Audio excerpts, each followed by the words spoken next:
Ni pun kena beringat. Dia kata belum bersedia nak kahwin tapi dia serius dengan kita. Ni saya tak faham ni. Kata serius tapi nak suruh jumpa mak bapak tak nak. Saya akan tengok. Betul lah kalau dia ni, walaupun dia katalah dia ni ada 3 tahun lagi nak kahwin dengan kita, at least dia kena jumpa lah mak bapak kita. Nama lagi lelaki, betul tak? Tapi kalau dia lelaki, so kita jumpa, awak nak jumpa mak saya, kena jumpa mak saya. Tu biar betul, aku ni perempuan. Patut aku pergi jumpa makmu, betul tak? Kalau nak pergi jumpa, saya kena jumpa dengan mak saya sekali. Ni. Jadi awak kena tahulah, biar sane, orang kata rational. Mengejar impian dahulu dan membuat kita tertunggu-tunggu tanpa kepastian untuk berkahwin. Ni pun yellow flag. Kena fikir balik ni. Matlamat perkahwinan tak sama. Tidak menghormati sensitiviti perempuan. Kalau laki-laki lah, dia tak sensitif. Kita ni kalau perempuan, ada benda-benda bahasa-bahasa, kita malu. Janganlah terbuka sangat. Aku ni perempuan kot, tak kahwin lagi kot. Macam gitu. Kau kena berjaga-jaga. Rasulullah memang sebut. Mulut antara benda yang kita tengok orang. Kalau dia biasa bercakap tak elok, nak jaga tu susah. Dia jadi habit walaupun dia baik. Hanya pak turut. Semua benda yes. Ni yellow flag sebab takut juga ni. Semua benda pak turut ni bahaya.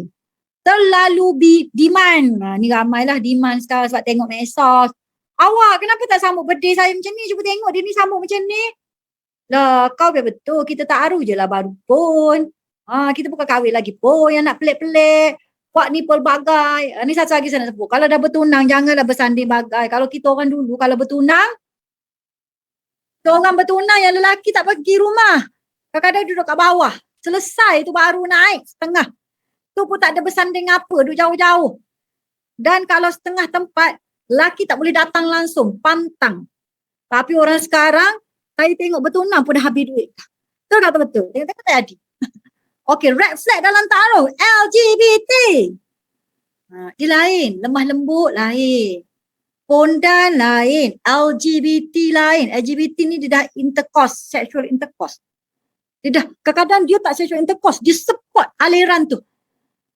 Tak apa LGBT, dia tak buat LGBT tapi dia support, itu bahaya. Itu ideologi liberal.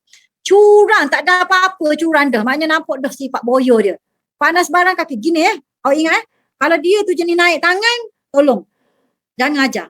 Once dia start naik tangan, lepas kahwin lagi teruk. Masalah nafsu. Lelaki ke perempuan sama nafsu. Tak ada kontrol. Duduk dekat awak ni macam nak merayat. Kalau perempuan tu dia macam dah tunjuk panggil pelik-pelik. Perempuan ni belajar kat mana macam ni. Macam tu. Tidak solat, tidak jaga agama. Ni tadi tidak hormat orang tua. Main-main dah selalu ghosting. Tak payahlah layan orang macam ni. Biarlah handsome bagai nak erat pun macam Lee Min Ho tak jadi. Kan? Bergurau dan bercakap perkara lucah. Ni lelaki dan perempuan sekarang dua-dua macam ni. Suka bercakap buruk tentang ex. Tak saya dulu kan. Maksudnya awak kena ingat macam ni. Dia suka cakap buruk tentang orang tu. Tentang awak pun dia akan cakap buruk juga. Suka berhutang dan pinjam duit pasangan. Tak ada hala tuju. Follow page perempuan seksi contohnya. Ni pun termasuk yellow. Takut rupanya dia kena hack. Macam tu lah. Sorok identiti diri dengan guna identiti orang lain. Bahaya. Sekejap nak, sekejap tak nak, sekejap putus, sekejap nak balik. Tak payah, orang tak ada pendirian. Layan ramai wanita tapi klaim diri setia pada yang satu. Tak jaga langsung batas. Bertepuk tampar, keluar sana sini. Naik motor, bergendong. Bahaya ni. Pantang kita ni. Kan? Tidak boleh kawal nafsu. Nafsu apa? Nampak atau mendengar suara perempuan. Kalau lelaki yang kuat ni, dia akan boleh kawal nafsu. InsyaAllah. Dia ada cara dia. Bukannya bodoh sangat lelaki ni siapa tak boleh kontrol. Betul tak? Dia boleh kontrol. Tak adalah sampai dia jumpa awak, dia nak pegang terus peluk awak. Tak. Orang lelaki yang ada kawalan diri, dia tahu macam mana nak buat. Dia tahulah sudah kahwin. Tapi kalau lepas kahwin, dia tak boleh lah kontrol nafsu dia sebab memang benda tu dah halal. Tapi kalau benda haram, insya-Allah, kalau dia tahu benda tu haram, dia boleh kontrol. Dia ada cara dia. Tak percaya, tanya lelaki dalam. Tapi kalau dia tak boleh kontrol, saya bimbang. Sebenarnya dia ada benda lain. Wallahu a'lam bisawab. Okey, Ayu ni kita buka soalan. Ini kita lewat sikit sebab kita start lewat tadi. Banyak soalan ni. Okey, banyak sangat soalan dari awal tadi. Okey. Pertama sekali, mungkin dalam sesi soalan ni saya akan baca 3 ataupun beberapa soalan lah. Okay, pertama sekali, tips ta'aruf dengan lelaki usia lebih muda. Kemudian, cara merancang keluarga secara semula jadi tanpa ambil pil. Okey, kita jawab dua ni dulu. Dua dulu. Okey. Nombor Sila. 1 apa tadi? Ta'aruf dengan usia lebih muda. Okey, ta'aruf dengan usia lebih muda. Boleh pakai kaedah yang tadi juga. Cuma awak kena tengok walaupun dia usia muda, dia ada tak ciri-ciri kematangan? Terutamanya dia macam orang yang bertanggungjawab, orang yang boleh berkhidmat, orang yang boleh berubah, dia dengan keluarga dia macam mana. Basic dia kat situ je. Dia dengan agama macam mana, basic situ. Walaupun dia muda macam mana, dia tu kanak-kanak macam mana pun, dia basic manusia tu kena ada. Sebab tu Nabi sebut macam ni. Kalau daripada kanak-kanak, kita nampak orang tu suka cakap bohong. Kita nampak orang tu suka bercakap lucah ataupun mencarut, memaki. Daripada kecil kita kena kontrol. Itu sebelum dia boleh membaca, dia boleh bercakap tu Nabi suruh kontrol dah. Maknanya walaupun dia ni muda macam mana, dia basic manusia tu dia mesti ada. Betul tak? Cuma dia dah ada banyak pengalaman ke tak ada, itu cerita lain. So boleh. Yang kedua, merancang dengan semula jadi. Ni saya cerita betul-betul first, saya rasa yang paling selamat adalah kalau awak jenis head teratur, boleh kira head. Boleh kira head Ni pergi belajar. Waktu biologi. Kalau sebelum evolusi, sebelum dia bertelur tu lah. Ovulasi, evolusi. Sebelum ovulasi tu, awak boleh bersama tanpa apa-apa protection. Tapi kena jaga-jagalah. Takut setengah tu dia bukan jenis sistematik tau. Dia macam regular ataupun dia bukan 30 hari, dia 32, 34, 36. Ataupun before betul-betul nak datang head tu, boleh juga tanpa protection. Yang lain tolong pakai protection lah. Ataupun berjaga-jaga. Okay, yang kedua, saya rasa lah yang paling selamat kondom lah. Kondom ni dia selamat.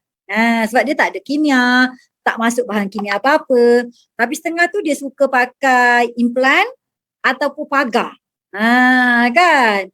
Jadi saya harap macam ni. Kalau awak mula-mula kahwin ataupun pasangan muda baru nak berkahwin ke apa, pakai kondom lah senang. Tapi kondom ni dia perlu kerjasama suami dan isteri. Dia kadang suami tak suka. Tapi kalau ajar daripada awal perkahwinan, insya-Allah selamat. Okey, soalan kedua. Soalan ketiga, 3 dan 4 unit.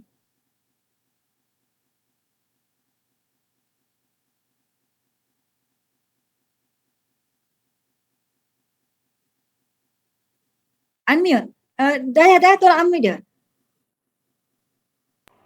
Okey. Maaflah lambat, saya boleh tunggu host dulu. Okey, kemudian seterusnya, salahkah hidup poligami? Adakah orang perempuan tu dianggap orang ketiga? Kemudian, kenapa ada orang pesan kalau ada masalah dalam rumah tangga, jangan cerita dekat ibu bapa? Okey, nombor 1, kalau ada masalah jangan cerita kat ibu bapa ni, maknanya bukan semua benda awak cerita. Ni benda kecil-kecil pun awak cerita. Awak pergi buat apa yang tak sesuai pun cerita dekat rumah keluarga, rumah mentua. Jadi akhirnya dia boleh berantakan. Awak cerita benda yang orang kata perlu cerita saja dan tujuan dia menyelesaikan masalah, bukan menambah masalah. Lepas tu saya kata selain daripada awak rujuk berapa, banyak lagi kan tadi awak boleh rujuk. Tahu tengok kategori masalah awak macam mana, awak boleh rujuk siapa yang sesuai. Nampak tak? Yang tak bolehnya lah semua benda awak cerita A to Z. Itu maknanya bukan nak cerita masalah, tetapi meluahkan yang dia tak puas hati. Kena beza tu. Okey, satu lagi tadi apa Yunis? Nombor 1. Salahkah hidup poligami? Perempuan tu dianggap Okey, poligami ni tak salah. Kalau awak betul-betul nak jadi isteri kedua contohnya, tolong ikut undang-undang. Protect hak awak, protect juga hak isteri lain. Jangan awak pergi kahwin sebelah siam ke, kahwin sindiket ke, tak usahlah.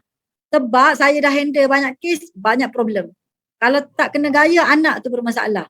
Lepas tu yang kedua, bila awak poligami, awak nombor 2. Contohnya awak dia tu dah kahwin lama dah. Susah senang dua tu. Jadi awak kena tahulah kedudukan diri awak. Baru masuk dalam keluarga baru. Pandai-pandailah bawa diri ni. Kau nak sombong, nak berebut dengan orang nombor 1 tu pasal apa? Dia ibarat kata kita masuk slow-slow tapi kita pun menang, dia pun menang. Lepas tu bila awak isteri kedua, awak jangan tarik hak orang lain. Maksudnya, awak ni contohnya awak tak ada anak lagi. Dia ada anak. Mestilah lebih nafkah kat dia sebab dia ada anak. Betul tak? Kau marah. Tak boleh.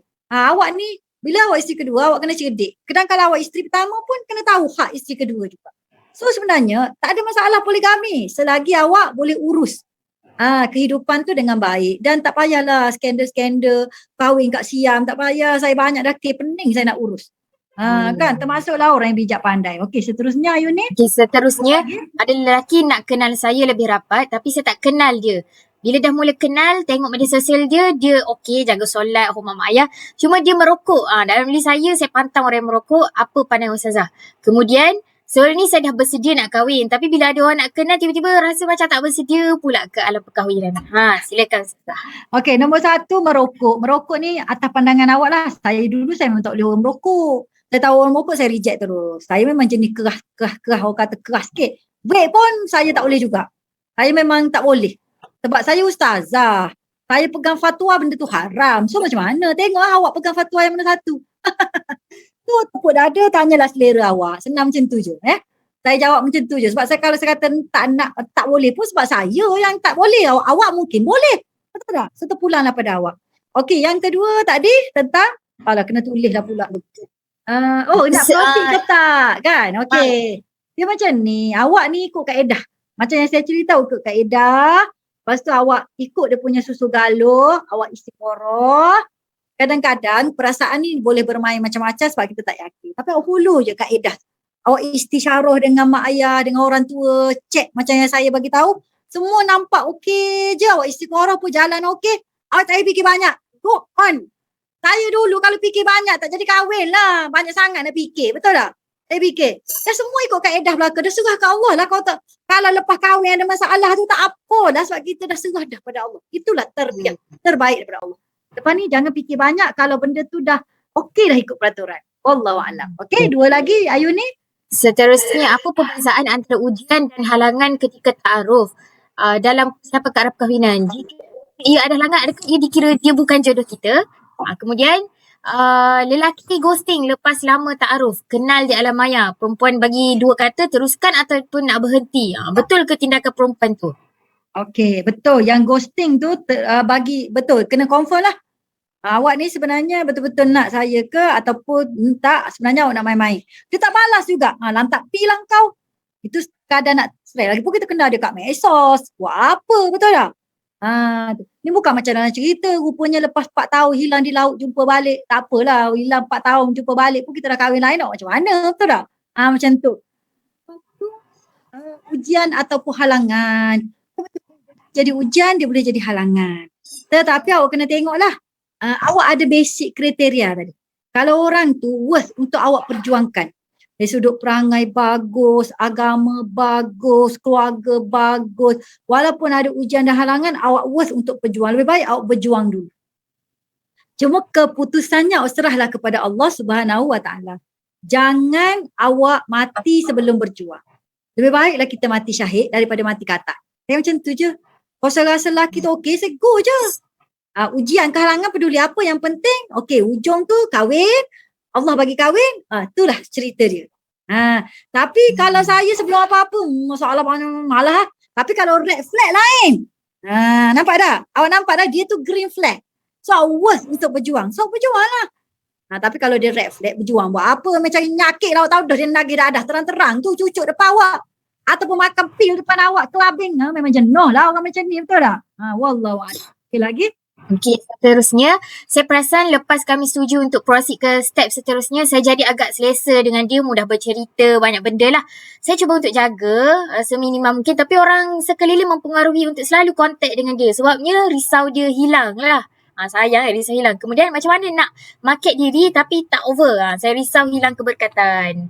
Okay. Lepas tu, yang satu lagi. Kalau tempoh nikah tu setahun lagi, apa yang perlu dibuat selain bincang pasal kahwin? Kadang rasa macam tak ada apa pun nak borak. Tapi ragu-ragu. Dia pun silakan. Okey, nombor 1. Yang hilang keberkatan tu betul. Awak kena ingat, awak bukan pegang hati manusia. Allah yang pegang hati dia. So lebih baik jaga Allah daripada awak jaga manusia. Betul tak? Betul. Kadang-kadang awak boleh ambil kira lah kalau orang tua kata, mu ni nak agak ke tak telefon langsung, tak tanya khabar langsung kan, contohnya kan. Betul juga kadang takut kita di ghosting, orang ingat kita ghosting, betul juga. Jadi orang cakap tu kita jadikan sempadan. Tapi kalau nampak dia tu dah over daripada jalan keberkatan, tak payah. Kadang-kadang orang perempuan kalau lelaki dia faham je. Bila kita tak kontak lama sebab kita nak jaga, maknanya dia orang baik, dia faham. Dan kadang-kadang kita tak semestinya kontak dia. Kita boleh kontak ahli keluarga dia. Kita boleh mungkin bermuamalah dengan mak ayah dia. Pasal apa jumpa dengan dia je, betul tak? Luaskan pandangan. Betul tak? Macam tu. Tu boleh tak? Yang penting awak jaga keberkatan. Yang marketing tu, awak buka balik saya punya program dulu. Panjang detail dah saya cerita. Okey. Ayu ni? Okey, seterusnya Ustazah, dia dah datang jumpa mak ayah saya tapi dia macam belum bersedia bawa saya jumpa family dia. Saya nak jumpa family dia ni, muskil. Lepas tu, lelaki terlalu malu dan segan nak jumpa parent, macam mana? Dan yang ketiga, istiqorah ni kira last step dalam ta'aruf ke macam mana? Okey, istiqorah ni saya lah. Kalau Rasulullah ni suruh apabila kita perlukan sesuatu, keputusan, kita kena istiqorah.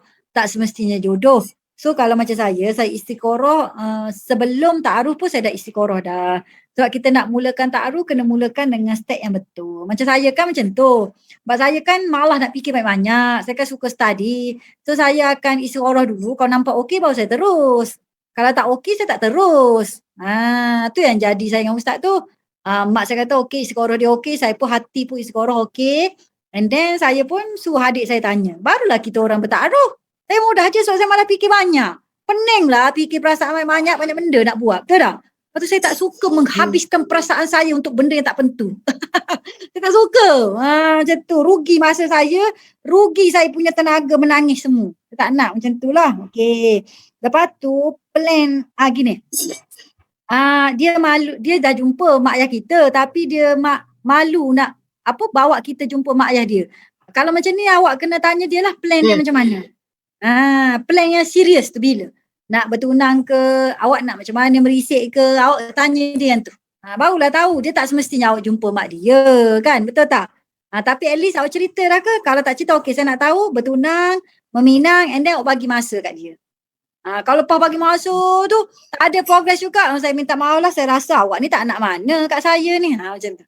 Cakap betul-betul lah, cuba ugur sikit. Siapa tak apa, saya dah bincang dengan mak saya. Okey, tak apa. Kadang-kadang awak kena ada juga unsur-unsur macam tu lah. Okey, lepas tu yang tadi ada soalan tu lupa Ayu ni. Yang dia tu nak kahwin setahun lagi nak buat apa? Saya dalam kursus sebelum ni saya ada bagi. Setahun nak buat apa, sebulan 6 bulan nak buat apa, sebulan buat apa. Tapi basically setahun, kalau ada masa kita lebih nak kenal lah. Orang ni, saya 20 tahun ni pun banyak lagi saya nak berkenalan dengan suami saya. Sebab manusia ni kan berubah-ubah. Dalam setahun everything can change. Dia ada faktor-faktor history dia, background dia. So dalam setahun tu banyak benda tahu yang awak akan berkongsi, berubah, aktiviti bersama mak ayah dia. Tu sebenarnya awak tak payah fikirlah dalam setahun tu awak nak buat apa. Dia akan go dengan sendiri sebab awak dah mula mengenali dia. Boleh guna kaedah saya tadi. Kaedah ta'aruf dan kaedah siasat tadi. Kaedah siasat tu bukan nak siasat detektif dia baik ke tak. Siasat tu one of the way awak nak dekat dan mengenali karakter keluarga dia, latar belakang dia.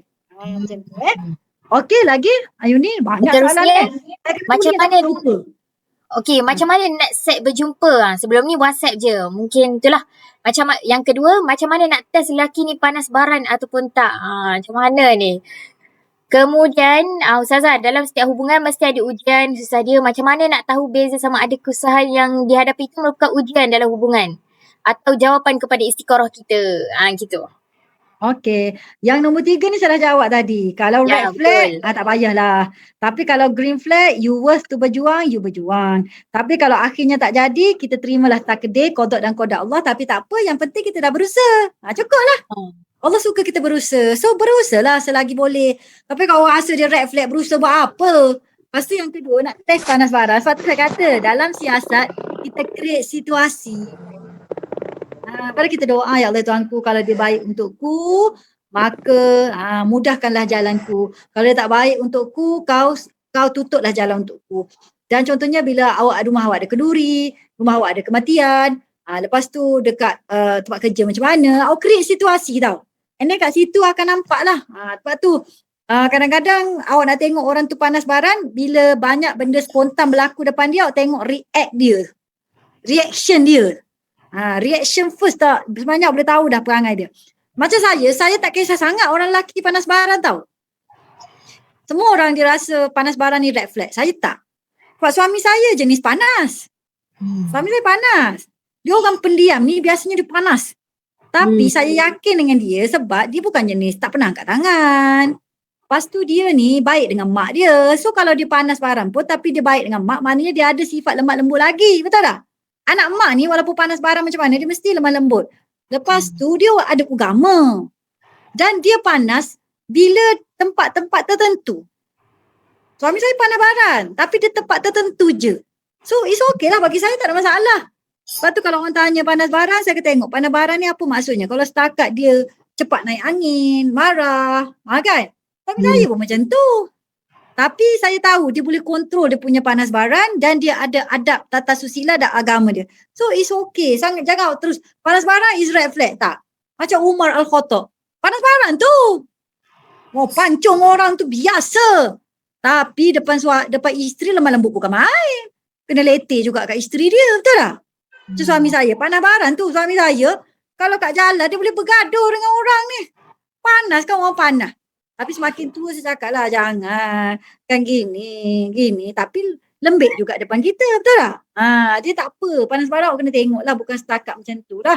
And then nak ajak berjumpa. Salah satu caranya ialah ajaklah orang ketiga yang boleh dipercayai yang otak tak tingtong macam awak juga. Jumpa depan-depan, tengok. So first jumpa tahu dah boleh dah sebenarnya. And then jumpa dekat rumah mak. Jumpa macam saya jumpa dekat program bakti siswa. Aku macam-macam cara. Jumpa dalam kelas saya ni kan. Jumpa dalam kuliah. Saya kan drama macam-macam situasi lah saya create. Bukan mesti kita jumpa dengan dia. Kita jumpa in situation. So kita boleh baca banyak benda. Awak sampai 5 situasi takkan dah tak boleh baca orang tu. Nampak sangat awak tak reti. Betul tak? So kena bergaul lah. Okey, lagi soalan Ayu ni? Okey, kemudian Ustazah, kalau bakal mak ayah mertua tak restu sebab benda-benda kecil, sebab mak ayahnya terlalu perfectionist, berbaloi ke perjuangkan dapatkan lelaki tu sebab agamanya, apa pendapat Ustazah? Kahwin tanpa restu sepenuhnya. Kemudian kalau sebelum ta'aruf dah istiqarah, okey. Lepas tu ta'aruf, tapi bila ta'aruf tak kena, tak ngam each other. Sebelum reject tu perlu ke istiqarah dulu. Tak okey. Okey, ta'aruf tapi tak ngam Okey. Restu mertua ni sebenarnya kita dah bincang panjang lebar hari tu. Nanti kita orang akan keluarkan ebook lah berkaitan dengan macam mana nak take mertua, worth tak awak nak berjuang untuk mertua tu. Kan? Dia ada cara. Kadang-kadang bila remeh-temeh dia bukan perfect. Dia kadang-kadang ada benda lah yang dia tak sedap di hati. Tu awak kena ada tanya. Nanti saya akan keluarkan ebook lah berkaitan dengan perkara ini. Tu awak dah taruh tapi tak ngam. Kalau tak ngam, bagi tahulah betul-betul. Jangan orang kata kalau tak suka jangan biar orang tetapi tampi sia kat orang tu. Kalau tak suka cakap terus, minta maaf. Saya rasa kita dua ni tidak serasi, tapi mungkin untuk kawan insya-Allah. Macam saya bagi tahu ke adik saya, esok nak kahwin hari ni tak jadi, sekarang. Sebab dia bagi tahu betul-betul. Memanglah mula-mula tu marah, esok orang datang tak ada akad nikah. Macam mana? Memang dia tak nak satu hari sebelum, takkan kita orang nak paksa kena kahwin juga. Macam mana dia tak nak? Bagi tahu betul-betul. Tapi tak apa, lepas tu dia berkawan je. Okey, seterusnya Ustazah, sebelum saya berkenalan dengan dia, ramai yang beritahu dia baik. After saya mula suka, ada pula yang cakap kita orang ni tak sesuai, yang membuatkan saya fikir banyak kali. Kemudian Assalamualaikum Ustazah, macam mana kita nak bina trust issue semasa tempoh ta'aruf dan juga semasa tempoh menuju perkahwinan. Trust issue. Create situasi tu. Awak kena drama macam saya lah kan. Kena kreatif. Okey, saya cerita lah, saya bagi contoh. Nanti awak tak nampak. Saya contoh kan, nak suruh saya punya style, saya nak suruh lelaki tu, mak saya jumpalah juga. Sebab saya percaya kalau mak ayah saya jumpa, dia boleh baca orang tu lah sebab dia orang tua. Sebab saya kan nurse sikit. Okey, so saya bila saya pergi bakti siswa tu, saya pura-pura tertinggal kapet. Dekat bakti siswa. So saya bagi tahulah dekat AJK, alah saya tertinggal kapet. Boleh tak AJK lelaki sekian. Saya tahu dah dia AJK lelaki tu. Tolong hantar ke rumah saya. Saya pun bagi tahu dah mak saya, jaga-jaga ni ada ni awak ni sediakan makanan. So bila dia datang, mak saya sediakan makanan, takkan dia kata saya nak hantar kapet balik terus. Tak, dia kan orang yang beradab. Dia akan datang makan. Lepas tu masa tu dia bercakap lah. Saya tak cakap pun mak ayah saya bercakap. So you create the situation. Tapi saya pura-pura je tertinggal kapet tu. Banyak tak? Saya ke drama. Jangan percaya sangat kat saya. Tapi saya dah tahu dah saya kaki kelentok. Dia kena tengok dulu. Nak apa? Cakap. Nak pergi mana? Dia tahu dah. Saya kelentok-kelentok tu mesti saya nak benda. Macam tu. Tu benda tu letaklah sampai lepas kahwin. Kita dah check dah baik semua. Tiba-tiba lepas kahwin, lepas taruh orang kata macam kita tak sesuai, orang tu tak baik. Saya pernah mengalaminya. Saya sendiri alaminya. Saya lalu sendiri. Saya check semua dah okey. Tiba-tiba ada orang bagi tahu saya, dia pun bagi tahu. Kau kenal kat mana orang ni? Kau tahu tak dia punya latar belakang macam mana? Kau ni tak? Saya bila orang cakap macam ni, saya dah set goal. Saya nak orang macam mana dan saya dah siasat orang tu macam mana. Dan saya pun tak letak hati dulu kan. Saya dah belajar daripada history lama. Saya dah buat teknik untuk saya sendiri. Dan apa yang dia bagi tahu tu, saya dah tahu dah. Saya dah tahu sebab saya dah siasat dah. Saya tahu. Mu tahu ke dia kawan dengan siapa? Tahu. Tapi saya yakin sebab saya dah siasat awal. So saya tahu, saya boleh rationalkan balik yang orang kata kat kita tu, kita boleh beza baik ke buruk. Jadi saya teruskan je lah. Tapi lepas kahwin orang terkejut. Kenapa boleh kahwin dengan dia ni? Macam gini, kawan saya dia kata macam ni tau. Dia tengok suami saya, kawan saya kata macam ni. Macam mana Asma boleh kahwin tu, dia tu apa sangat? Macam gitulah orang akan kata kat saya. Saya relax je sebab saya tahu saya punya matlamat macam mana. Saya nak orang macam mana. And then kawan suami saya lagi lah. Mak Ding, kau kahwin dengan siapa ni, muka lagu tu gini. Suami saya senyap je. Kawan kita orang reaction macam tu. Sebab kawan kita orang ni tak bertembung. Karakter lain-lain kawan kita orang. Tapi it's okay sebab kami dua faham matlamat. Akhirnya kita letak agama dulu. InsyaAllah. Okay, lagi? Kemudian untuk pasangan yang sudah berkahwin dan kemudian bercerai, adakah wujud istilah jodoh tak panjang dalam Islam atau adakah ia disebabkan tersalah pilih sedangkan semasa proses ta'aruf sudah dibuat step-step yang sepatutnya? Kemudian Saya jawab ni dulu. Jawab ni. Betul. Jodoh ni di tangan Allah. Kadang-kadang kita dah usaha, kita dah buat yang terbaik, tapi jawapannya akhirnya berpisah juga. Tetapi untuk berpisah ada asbabnya. Kadang-kadang asbab tu datang daripada kita. Kadang-kadang asbab tu datang daripada orang lain, kadang-kadang asbab tu daripada kita tak aware faktor-faktor luaran. So untuk next kita pun dah belajar. Allah nak kita belajar daripada perkahwinan pertama. Orang yang tak gerti-gerti, dia tak pernah belajar daripada perkahwinan dia yang gagal. Dia tak pernah belajar daripada hikmat yang Allah bagi kat dia. Tetapi jodoh tu pasti dah. Allah kata sampai sini lah. Kalau Allah kata mu sampai syurga lah. So serahlah pada Allah SWT. Tapi dalam proses tu you belajar ke tak belajar? You jadi semakin baik ke jadi semakin tak baik? Itu yang betul. Okay, next Ayuni. Kemudian kalau lelaki tu masa ta'aruf dia cakap satu masa dulu dia pernah berzina dengan girlfriend dia dulu. Perlu terima ataupun tak. Kemudian kalau dia stalk kita, lepas tu dia syak kita macam-macam padahal kita tak buat, red flag ke Ustazah?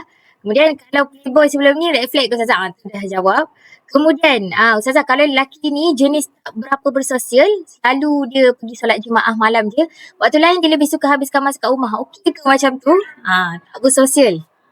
Okey, kita jawab dulu 3. Pernah zina, awak kena tengok kalau pernah berzina ni, kalau dia awak nampak lah, awak tengok perubahan dia tu, awak yakin, awak check dia punya solat semua, awak check dia punya latar belakang keluarga. Kalau tengok latar belakang keluarga dia ni, latar keluarga, awak tengok dia punya history, latar belakang keluarga dia, background dia, awak rasa macam pada nak berubah pun dia susah sebab dia keluarga dia macam tu. Dan dia pun awak tak nampak strong character, wow factor tu, mungkin itu red flag bagi awak lah. Tapi kalau dia pernah buat salah, tapi awak tengok dia punya latar belakang keluarga strong, sekarang dia ada wow factor yang kuat, worth untuk awak duduk dengan dia, is okay lah. So awak kena tengok sekarang, banyak benda lah awak kena nilai. Stalk dan dia banyak benda. Saya kan macam ni, kalau orang stalk ni dia tak berapa, saya yellow lah bagi saya.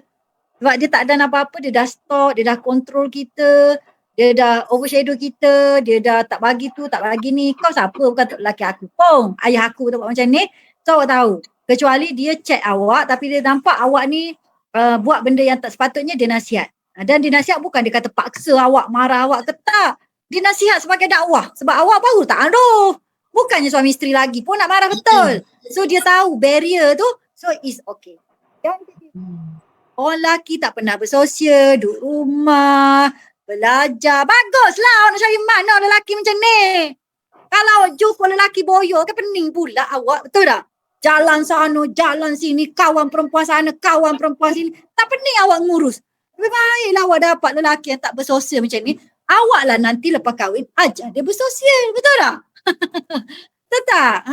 Awak ni, benda macam ni pun pening bagi awak. Kalau saya okey lah ni, bagus lah ni, lelaki baik. Lelaki terakhir. Tak payah kuningkan otak dia. Kuningkan otak dia dengan aksi awak. Macam tu. Wallahualam. Okay. Tapi orang macam ni kena Kemudian- stop dia punya medsos takut dalam medsos liar. Luar baik, dalam medsos liar. Okay, ibu bapa tak percaya atau susah melepaskan anaknya untuk berkahwin. Ada tips tak nak pujuk mak ayah ni? Kemudian, kalau jenis perempuan yang suka expose diri dekat media sosial, motifnya nak attention. Macam mana tu Ustazah? Motif Kemudian, dia nak attention. Okay. saya nak tanya Ustazah, kalau lelaki ni biasa tak suka dikontrol kan? Kalau kita cara tahu sendiri tu, nanti dia rasa rimas. Macam mana ya? Maknanya awak nak kontrol lelaki tu tapi dia rasa rimas. Kemudian Ustazah, perempuan kena tunggu ajak jumpa lelaki ke ataupun tunggu dia ajak sebab takut beria? Okay. Awak kan selalu takut lelaki tu macam rasa awak terhege-hege kan. Saya dah kata kita bermaruah. Bila kita ajak orang, kita ajak dengan beradab. Kita jumpa pun dengan beradab. Dan kita bukannya keluarkan perkataan pelik-pelik. Kita pun tak adalah jomlah jumpa je lah jumpa. Bukan macam tu cara dia. So you tunjukkan you beradab dan bermaruah. So tak ada masalah awak ajak jumpa dulu. So cara you approach, cara you bercakap, cara you pilih tempat itu penting. Menunjukkan gini. Bila dia nak katalah dia tak jadi dengan awak. Bila cerita kat orang pun kata. Betul lah tu cara dia. Yang kau tu lah salah. Orang akan backup awak pula sebab awak buat benda tu secara beradab dan bermaruah. So tak ada masalah. Awak nak ajak dulu pun okey. Yang terhege-hege tu ialah dah jumpa. Maju jumpa lagi. Dah jumpa lagi. Ni pesen apa perempuan ni? Kan? Ataupun pasal apa macam ni? Nampak tak? Okey. Yang kedua, kontrol lelaki tapi dia rimas. Orang lelaki ni mana boleh awak kontrol direct macam awak kontrol anak. Kontrol adik awak. Abang awak tak boleh kontrol. Orang lelaki ni bukan kontrol. Dia guide. Awak macam pegang wow. Awak ni susah nak bagi contoh pun tak pernah main wow. Awak tahu tak wow bulan tu 2 jam dia duduk kat atas kan? Tak tahu tak cara kita orang main macam mana? Kita lepas sikit nampak dia lari kita tarik sikit. Lepas tu dia lepas tarik sikit. Lepas tu dia dah stabil kat atas kita ikat dia 2 jam 3 jam sampai malam pun dia duduk macam tu. Itu wow bulan. Kalau berasa wow bulan ni 1 hari 1 malam dia terbang kat atas. So kita dengan orang lelaki dia bukan cara ni. Awak tak boleh macam ni. Saya tak suka jumpa ni. Dia tak boleh. Dia tak boleh dengar perkataan jangan. Dia tak boleh dengar perkataan tak boleh. Tapi dia boleh dengar kalau kita kata macam ni. Saya tak berapa suka kalau lelaki tu dia pergi jumpa dengan orang ni. Lepas tu dia dengan orang perempuan macam mudah. Saya tak suka. Dia macam tu. Lepas tu kadang-kadang ugut. Dia banyak style lelaki ni. Sebab negeri ni lelaki awak kena faham. Dia ada ego dia. Yang mana ego tu membantu dia menjadi seorang pemimpin yang berwibawa. Bukan ego yang jahat. Ego yang menunjukkan yang dia tu pemimpin tau. Macam awak nak tegur bos. Boleh tak depan orang ramai nak tegur bos? Bos, saya tak suka dengan bos sebab bos suka mengarah je tapi tak pernah buat pun. Depan orang ramai. Boleh tak macam tu? Bos tu pun walaupun awak tahu dia betul. Memang kena silang lah macam Cikgu Fazli baru ni kan. Nampak tak? Tu macam tu je. Sebab nak attention. Awak kena dakwah dia dulu. Kalau tak dengar kata juga tak payahlah. Payahnya orang nak jaga macam ni. Dia kalau awak dakwah kadang-kadang dia tak tahu. Dia tak pernah terdedah kepada dunia Islami ke. Tak pernah orang ajar dia kena membesar seorang-seorang mak dia. So awak nasihat-nasihat dia dengar. Dia nak berubah sikit-sikit. Orang ni maknanya dia boleh berubah. Tapi kalau dia tahu sekolah Arab pun perangai macam ni. Orang macam ni sakit kepala tu. Maksudnya gitu. Yang tu tak. Ibu bapa tak percaya. Kadang saya kata dah semalam. Kadang mak awak tak percaya tu bukan sebab orang tu tak percaya ke awak ni boti awak ni. Awak ni nampak macam semua benda mak awak kena buat untuk awak. Duit pun tak reti nak urus. Pakaian pun tak tahu ke mana. Nak pergi mana pun mak awak tak lepas awak seorang-seorang. Macam mana nak jaga anak orang? Macam mana nak pergi nikah duduk rumah orang lain? So you have to show the proof lah. Dan yang awak ni dah matang. Bertanggungjawab. Tu maksudnya. Okay. Kita masa nak habis ada 2 minit lagi. Banyaknya soalan. Ya. Sekejap saya try. Saya pilih dulu. Okey. Saya jawab yang mana boleh jawab. Boleh? Boleh. Okey. Sekejap. Saya buka laju-laju ni. Orang sekarang macam main drone. Ya, betul. Sekejap saya buka daripada atas soalan. Ada tadi saya nampak soalan-soalan. Ustazah, kalau lelaki ni suka berpolitik dan lebihkan kawan macam mana ya? Takut dah kahwin dia lebihkan kawan-kawan dari diri kita. Saya orang politik. Saya tahulah. Orang politik yang betul dia kena tiru Rasulullah. Hasan Al-Banna, orang yang berpolitik. Tapi dia siap boleh bawa bekal pergi kat anak dia. Dia bila nak pergi keluar politik tu, nak pergi ceramah semua, pergi hantar bekal kat tadika anak dia. Ini baru politik betul-betul. Kalau politik hampir, memanglah tu bukan politik, tu perangan negatif dia. So kena tengok dia ni berpolitik macam mana, parti apa, jenis macam mana, kawan-kawan politik dia macam mana. Awak kena tengok kawan-kawan politik dia ajar pelik-pelik. Jangan. Okey. Saya nak tanya tip untuk overcome perasaan inferiority bila mana lelaki pasangan disukai ramai yang pada saya cantik, bijak, berharta. Tak apalah, maknanya awak punya lelaki ni jenis hot stuff. Kalau tahu awak duduk dengan hot stuff, awak pun kena jagalah awak punya penampilan, perwatakan supaya dia ni adalah worth. Dia nampak awak very, very unique yang dia susah nak cari dekat orang lain. Sebab suami awak hot stuff tu, betul tak? So dia hot stuff macam mana tak ada masalah. Yang penting awak ni hot stuff untuk dia. Faham tak? So make sure you belajar macam mana nak jadi hot stuff untuk suami. 2 je saya ajar. Jaga perut, jaga bilik tidur. Tu basic dia. Dengarlah kata orang tua ni. Lepas tu jaga Allah, insya-Allah. Saya rasa yang lain macam dah terjawab dah ni Ayu ni. Ada lagi tak Ayu ni? So far macam ada dah. Sebab dia macam lebih kurang betul. Okey, bolehlah tu kot. Okey. Jadi terima kasih banyak-banyak. Saya simpul je. Saya simpulkan. Okey, semalam saya ada saya terbaca satu soalan istimewa. Kan? Dia kata, macam mana Ustazah nak baca doa yang sesuai masa ta'aruf dan memilih jodoh. Saya cadangkan awak, tak nampak lah. Sekejap saya stop ni. Saya cadangkan awak pergi dekat saya punya IG. Awak dah